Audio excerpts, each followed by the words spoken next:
Hello and welcome back to Matte's Tottenham blog and to another Tottenham Hotspur Transfer Talk episode. Today we have a small update on the future of Serge Aurier and whether or not that remains at Tottenham Hotspur.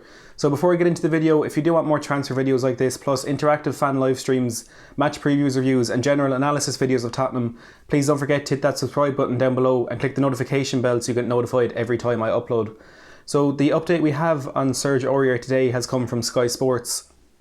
We know, especially with the signing of Matt Doherty, that the future of Serge Aurier was already in a bit of confusion as to whether or not he would stay at the club.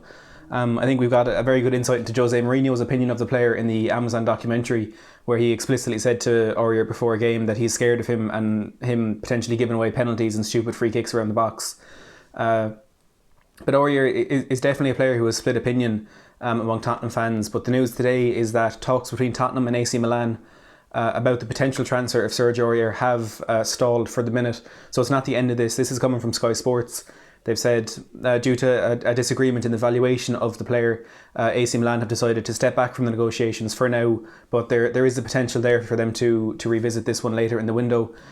As for the figures in this one, it was Fabrizio Romano who, I think 3 days ago when we signed Matt Doherty, was kind of given a revision of where we stand on this deal.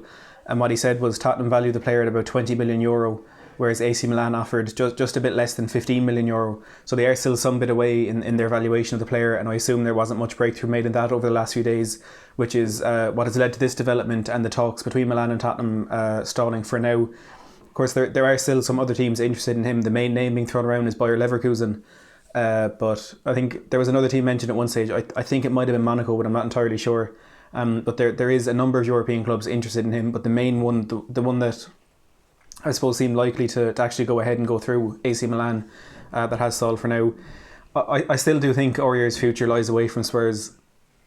The signing of Matt Doherty, he is probably a player who is just better than Aurier, and in the role that we play Aurier in, it's probably for him as a right back the best way to do it, kind of taking away the majority of his defensive responsibility and pushing him right up down that right hand side. It is probably where he is best, but unfortunately for him, it's probably where Matt Doherty is best as well.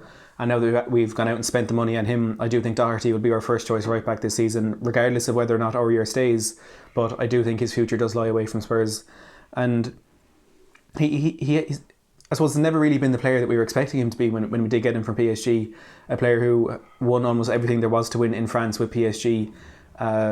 He was a natural winner, but his attitude and his recklessness on the pitch, unfortunately, is overshadowing the quality that he does have. And I do think to some extent he is underrated. I know I'm guilty of being the first one to criticise him as well. In terms of tackles in the Premier League last season, I think he was actually top five for most completed tackles in the league. But on the flip side, he's very rash. He gave away a few penalties, gives away free kicks. I don't think he actually got sent off in the league last season, but I suppose the fact that we're looking at that as a good thing kind of shows all you need to know about the player. And I do think it would probably be best for the player and for the club if he did leave this summer. Don't forget to put down in the comments below your opinions on this one, if you think this move to AC Milan may actually be revisited later in the window, and I suppose whether or not you actually want Aurier to stay at the club. If you have enjoyed this video, please don't forget to give it a thumbs up and subscribe to the channel if you haven't already, and as always, thanks for watching.